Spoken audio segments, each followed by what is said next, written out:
Now, there's a 6.2 earthquake in Bahía de Kino, Mexico.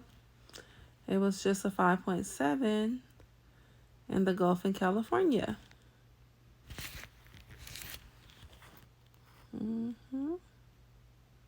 6.2.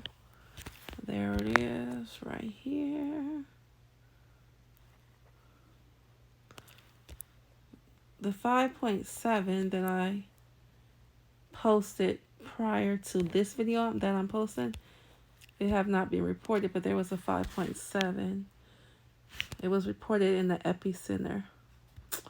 Okay, good morning. Have a blessed day.